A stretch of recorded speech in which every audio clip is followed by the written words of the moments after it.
Okay, so I've written down a lot of passages in Genesis, and I'm going to read all of them. It'll take a few minutes, but they are all pertinent because they tell the backstory that Muslims feel their faith comes from, and as we will read, we will see the connection that Islam has with the bigger Judeo-Christian kind of family tree, and how they are connected with both Judaism and Christianity. So I'm just going to read through these passages, and then after each one, maybe give a little summary of why it's important, and then we'll talk about it. Okay.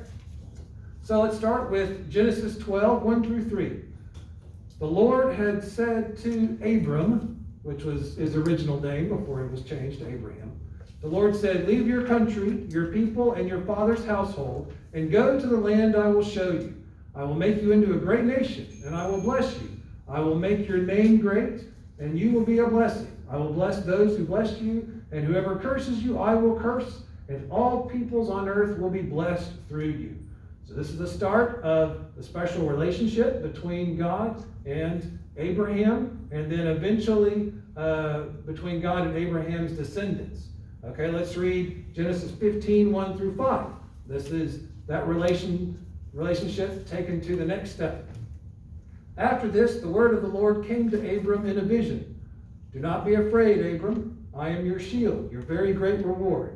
But Abram said, "O sovereign Lord, what can you give me since I remain childless? And the one who will inherit my estate is Eliezer of Damascus," which was his servant at the time. And Abram said, "You have given me no children, so a servant in my household will be my heir." Then the word of the Lord came to him, "This man will not be your heir, but a son coming from your own body will be your heir." He took Abram outside and said, "Look up at the heavens and count the stars, if indeed you can count them." Then he said to him, "So shall your offspring be." Okay, let's keep reading and see what Abraham will have two biological offspring, but then have many descendants.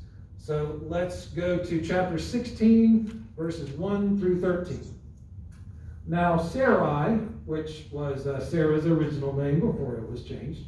Now Sarai, Abram's wife, had borne him no children, but she had an Egyptian maidservant named Hagar. So she said to Abram, "The Lord has kept me from having children. Go sleep with my maidservant. Perhaps I can build a family through her." Abram agreed to what Sarai said. So after Abram had been living in Canaan 10 years, Sarai, his wife, took her Egyptian maidservant Hagar and gave her to her husband to be his wife. He slept with Hagar, and she conceived. When she knew she was pregnant, she began to despise her mistress. Then Sarai said to Abram, "You are responsible for the wrong I am suffering. I put my servant in your arms, and now she knows she is pregnant. She despises me. May the Lord judge between you and me." "Your servant is in your hands," Abram said. "Do with her whatever you think best." Then Sarai mistreated Hagar, so she fled from her. The angel of the Lord found Hagar near a spring in the desert. It was the spring that is beside the road to Shur. And he said, "Hagar, servant of Sarai, where have you come from, and where are you going?" "I'm running away from my mistress Sarai," she answered. Then the angel of the Lord told her, "Go back to your mistress and submit to her." The angel added, "I will so increase your descendants that they will be too numerous to count." The angel of the Lord also said to her, "You are now with child, and you will have a son.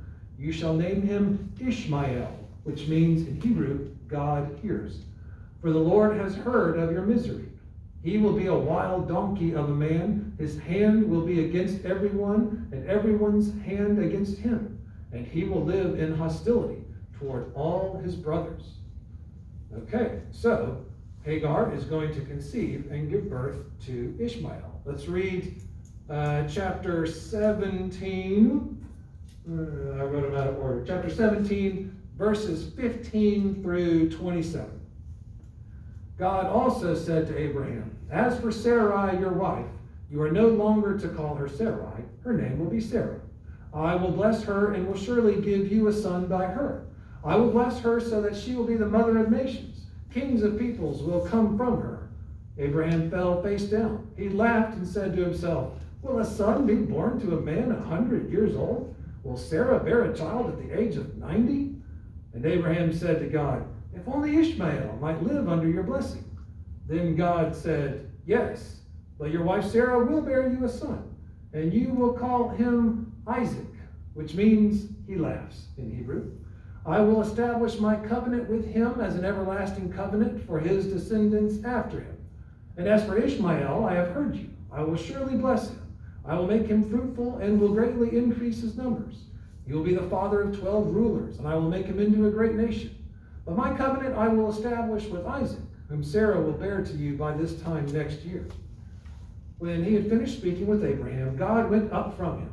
On that very day, Abraham took his son Ishmael and all those born in his household, or bought with his money, every male in his household, and circumcised them, as God told him. Abraham was 99 years old when he was circumcised, and his son Ishmael was 13. Abraham and his son Ishmael were both circumcised on the same day, and every male in Abraham's household, including those born in his household or bought from a foreigner, was circumcised with him.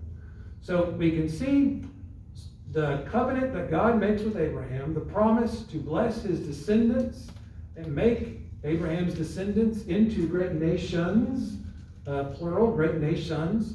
And we've already seen some foreshadowing that the people that come from Ishmael and the people that come from Isaac might not get along because their mothers didn't get along either. And that's going to turn out to be the case.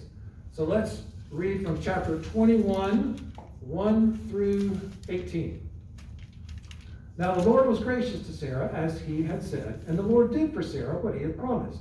Sarah became pregnant and bore a son to Abraham in his old age, at the very time God had promised him. Abraham gave the name Isaac to the son Sarah bore him. When his son Isaac was 8 days old, Abraham circumcised him as God commanded him. Abraham was 100 years old when his son Isaac was born to him. Sarah said, God has brought me laughter, and everyone who hears about this will laugh with me. Except Hagar, I would add. And she added, who would have said to Abraham that Sarah would nurse children? Yet I have borne him a son in his old age. The child grew and was weaned, and on the day Isaac was weaned, Abraham held a great feast. But Sarah saw that the son whom Hagar the Egyptian had borne to Abraham was mocking. And she said to Abraham, get rid of that slave woman and her son, for that slave woman's son will never share in the inheritance with my son Isaac. The matter distressed Abraham greatly because it concerned his son. But God said to him, do not be so distressed about the boy and your maidservant. Listen to whatever Sarah tells you, because it is through Isaac that your offspring will be reckoned.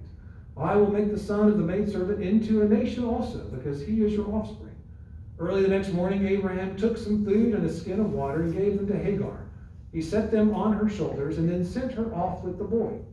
She went on her way and wandered in the desert of Beersheba. When the water in the skin was gone, she put the boy under one of the bushes. Then she went off and sat down nearby, about a bow shot away, for she thought, I cannot watch the boy die. And as she sat there nearby, she began to sob. God heard the boy crying, and the angel of God called to Hagar from heaven and said to her, what is the matter, Hagar? Do not be afraid. God has heard the boy crying as he lies there. Lift the boy up and take him by the hand, for I will make him into a great nation. So again, we hear the repeated promises of God that God will make Ishmael and his descendants into a great nation, as well as Isaac and his descendants. Although we can also see, and this is the Jewish scriptures, the Hebrew scriptures, the Old Testament, that it says Isaac will be the favored son of blessing. And according to the Hebrew scriptures, it is Isaac that will receive the passing down of the covenant with Abraham. But Ishmael will also receive a blessing of being a great nation as well. Okay, let's finally read chapter 25, 7 through 18. This is the one with the hard names to pronounce. Okay. Altogether, Abraham lived 175 years. Then Abraham breathed his last and died at a good old age, an old man and full of years, and he was gathered to his people. His sons Isaac and Ishmael buried him in the cave of Machpelah near Mamre, in the field of Ephron, son of Zohar the Hittite, the field Abraham had bought from the Hittites. There Abraham was buried with his wife Sarah. After Abraham's death, God blessed his son Isaac, who then lived near Beer-lahai-roi. This is the account of Abraham's son Ishmael, whom Sarah's maidservant Hagar the Egyptian bore to Abraham. These are the names of the sons of Ishmael listed in the order of their birth. Nebaioth, the firstborn of Ishmael, Kedar, Abdil, Mibsam, Mishma, Duma, Massa, Hadad, Tema, Jeter, Naphish, and Kedemah. These were the sons of Ishmael, and these are the names of the 12 tribal rulers according to their settlements and camps. Altogether, Ishmael lived 137 years. He breathed his last and died, and he was gathered to his people. His descendants settled in the area from Havilah to Shur, near the border of Egypt, as you go toward Ashur. And they lived in hostility toward all their brothers. So, like I said, that is part of the origin story of Islam. Just as the Old Testament continues into the New Testament, and we and Jesus track our lineage through Isaac, generations to generation, to establish Judaism as a religion became cohesive, like with Moses and the Ten Commandments, where the law was given. Before that, they were just people. But then after God spoke to Moses on Mount Sinai, they had a law, they had a community covenant, they had rules for how to be a holy people. So Judaism, we'll say like the 1200s BC is when all that stuff happened. Moses and the Exodus, the Ten Commandments, the law is given. Like, you're a holy people. This is how you are to be the chosen people. So then, of course, as Judaism continues, even today, obviously, Jews and Judaism continues. But in the New Testament, we have, of course, Jesus. And then Jesus, of course, leads to Christianity.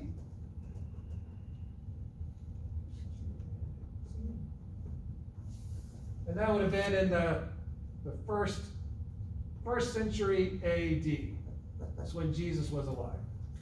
Now, the verses we read about Ishmael, he also continued, and we read that God blessed him and his descendants into a great nation. And that's where Muslims find their origin story through Ishmael. So this is Father Abraham, who had many sons. He had all of these religions are part of the Abrahamic faith. So we have Islam in like the 600s AD, founded by the Prophet Muhammad.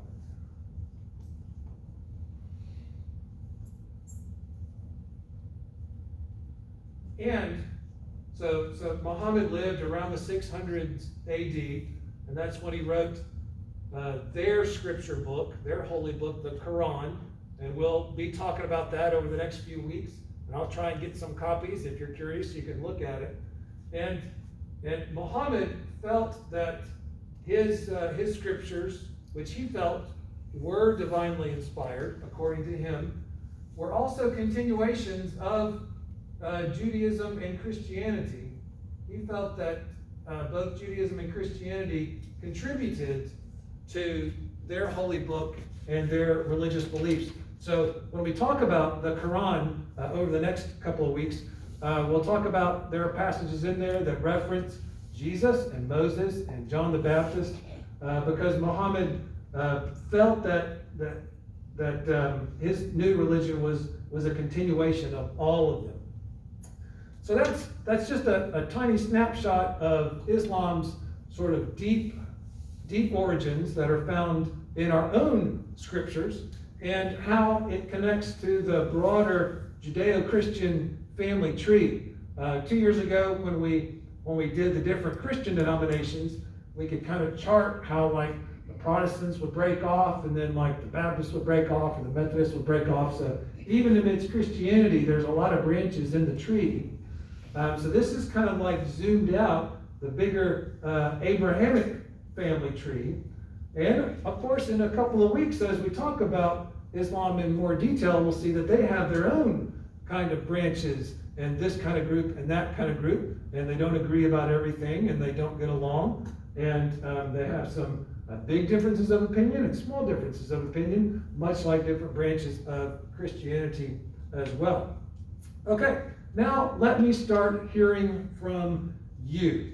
First, let's get a good starting point so that when we, starting next week, when we kind of start doing our information download, I wanted this week to be kind of a little more light, and then next week we'll start giving lots of vocab and details and information. So give me a good starting point. What are things that you know about Islam? What are things that you've heard?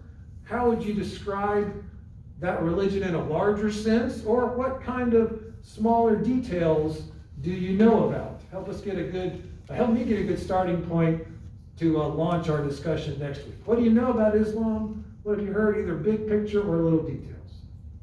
Yeah, right. Well, I thought it was important what you just read, that Islam also had 12 branches, just as Judaism had the 12. 12 tribes.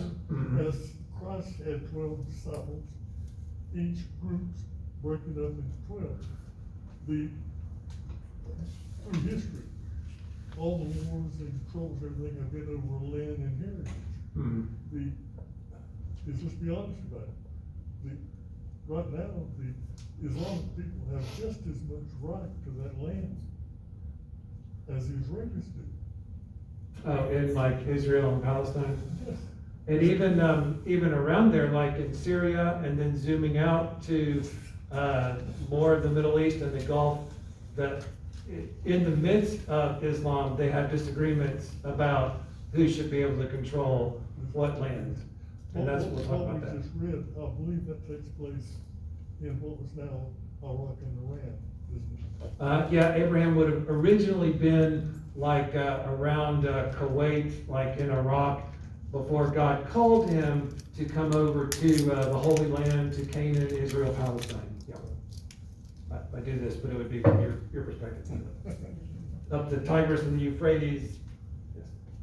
But it's amazing that even today, we're still having trouble over the same thing that they had trouble over then, and each side has their own proof that they're right.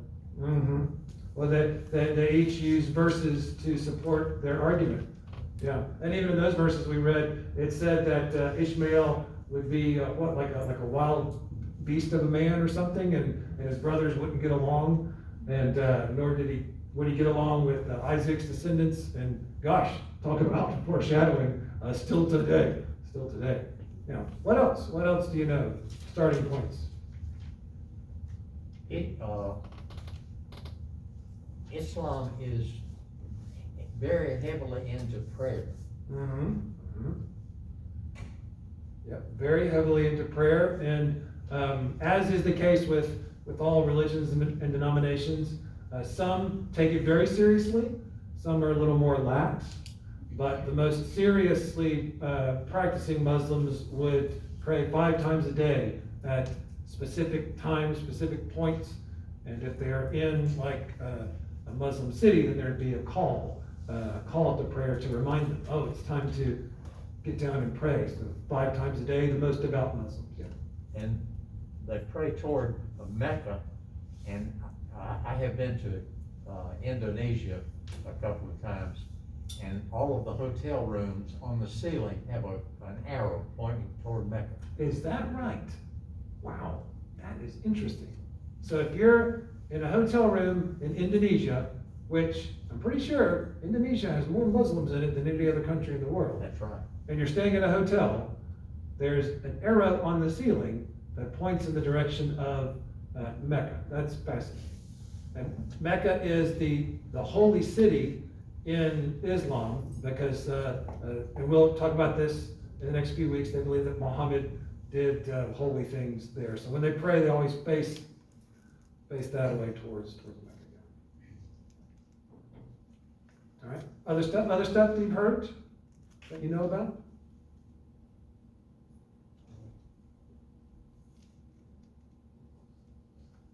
I'd like to understand, I understand that in lots of versions of Islam, that women have a different role or different rights than they do in most other Christian denominations, and I would like to understand that. Yeah, that's very good. June said she'd like to understand Islam's view of the role of women or the rights of women, and we will definitely talk about that. What other things, yeah, right. Does the rule of thumb come from the relations women back then? I don't think so. You don't think that, well, the rule of thumb said that you could beat your wife with a stick as long as it weren't bigger than your thumb? Yeah, I think that's a myth. It's like an urban legend. But I have heard that. Yeah. But I don't think it's connected to Islam. Yeah. Other things that you're curious about, that you've heard and you think, I want to know where that comes from. I want to know what that word means, or what's up with that thing. I would like to know what major tenets of Islam can be compared to Christianity, some of the major tenets of Christianity. In what ways are we similar? I mean, we know, even though we don't know all the differences, we know we're very different. Mm-hmm. But with that history, there has to be some similarities, and I think we need to know. Mm-hmm. Good question, yeah. And I'd be interested in the role that the Holy Wars played in the development of the relationship between Islam and Christianity. Oh, like the Crusades and to take the Holy Land back? Yeah. I would say it didn't win us any goodwill. Right.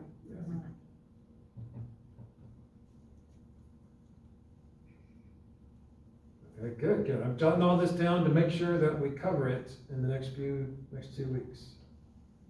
All right, what else do you want to make sure that we cover? Maybe some words you've heard or ideas you thought, what's up with that? What does that mean? Well, I would like to have a clear understanding of the Sharia law.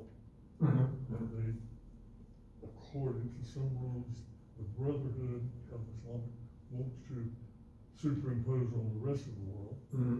which of course the main thing is suppression of non-Islamics and women. Mm-hmm. But those laws that they want to be put into place, I think I'd like to have a better understanding of what are they and how can this possibly be? Good question.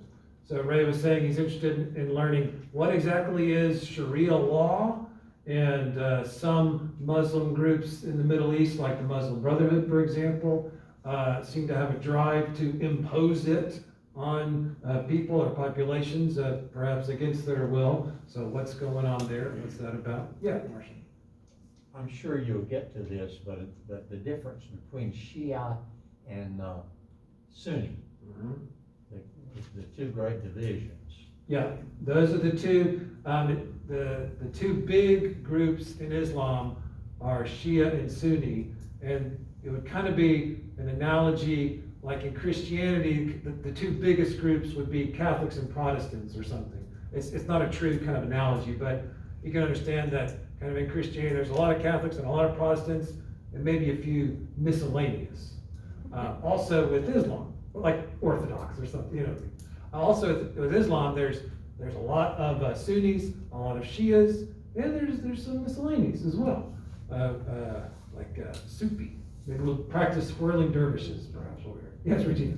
So if you have a guest that comes, it might be good to cover it then, but if we're not able to find somebody, I would like to learn about Muslims in the Western world, because a lot of times we think about them in the Middle East. And I would like to know, like, how many do we have in Western North Carolina? How many do we have? What is their life like here? And not just, Saudi Arabia, Iran, and things like that. So Mhm. some of their common day-to-day lives and how we can be neighbors and loving to them in our own community. Because I'm sure that we have a population, whether we know about it or not, probably much bigger than we imagine. Yeah. It's often the case with either immigrant populations or certain demographics that they will stick together pretty closely, and so you might not be aware that there's a big pocket of that population just kind of right around. So yeah, that'd be a good question. Yeah, Bill? We have Jesus who died for our sins. The Muslims do not have that. And I know of some, I'm friends with some Muslims, and I understand that they're scared to death, they're not gonna live up to the standards and make it to heaven. Interesting, very interesting. Well, that's good. We'll talk about forgiveness, sin, atonement, what they feel they might be able to do or not. That's a very good point. Is Shia the same as Sharia? No, Sharia is like the law. Okay. It's and we'll definitely get into that. It's like a list of laws that's very strict, and the word Shia is just a group. It's kind of like a big denomination or something like that. Yeah, but lots of groups, different groups might practice or follow Sharia law, or they might not. Some Shia yes, some no, some Sunni yes. It's going to be not as straightforward as we think. Yeah, it'll be really interesting. We'll get into it. Okay, so in our final minutes, I want to know what kind of Bible verses or Bible ideas that you thought of that can help guide us as we think about other people who practice a different religion, and then when we learn about them and how we interact with them. What kind of stuff did you come up with? Well, I just think love your neighbor. That's right. Love your neighbor if they have the same religion? Is that, no, it's not, no. That's why it's good we invite a Muslim to come talk to us, I think. Ecumenical and spreading Yeah. Christian love, yeah. That's why that Good Samaritan story just gets deeper and deeper every year that I read it. Because when the man asked Jesus, well, who's my neighbor? Jesus tells him the story of this man who had a different religion, basically, than a guy who was hurt. And Jesus said, who was the guy's neighbor? And it was the Samaritan who had a different religion, yeah. Excellent. Love your neighbor, sure. I see a hand. Dan, yeah. I thought of a verse, I don't know if this is exactly what you want, but it's, trust in the Lord with all your heart, and lean not to your own understanding, in all your ways acknowledge him, and he will direct your paths. That's good. What made you think of that one? Well, it kind of was like you're talking about the things that they do, and it's more like, what we do isn't always the right thing, even when we're trying to do the right thing. Well said. Gosh. And we all make mistakes. Yeah. None of us are pure and clean, the Bible even says, no, not one. But, No, not one. so we have to trust in the Lord. Yeah. That is really good, deep wisdom there, Diana. And that phrase, lean not on your own understanding.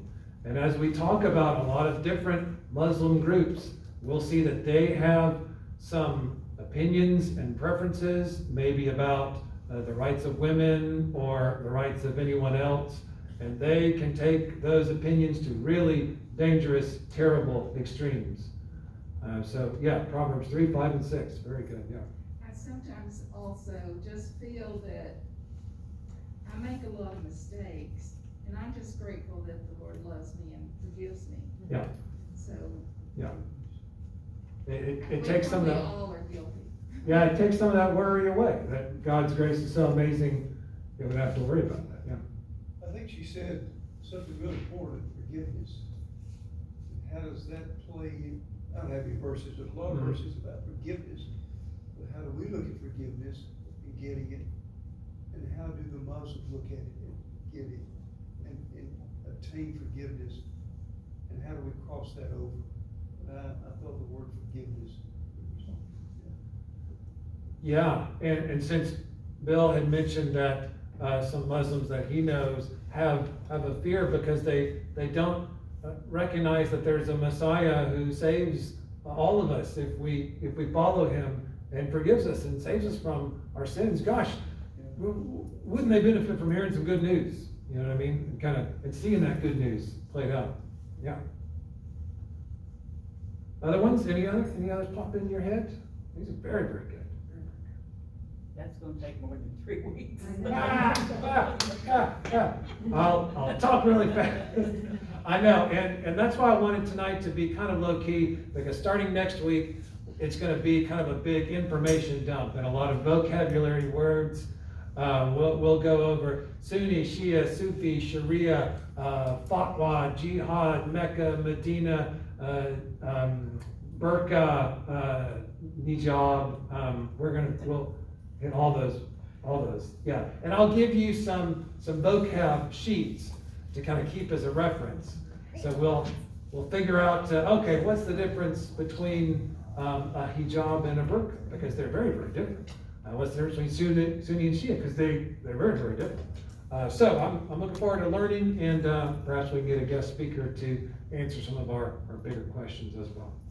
All right, well, go in peace to love and serve the Lord, and take those verses that you thought of and that were shared with you this week as you run into neighbors who might be the same as you, who might believe the same as you, or who might be totally different, and let the love of Christ compel you to show your love to them and show that good news to them, because they need to see it and they need to know it. So go in peace.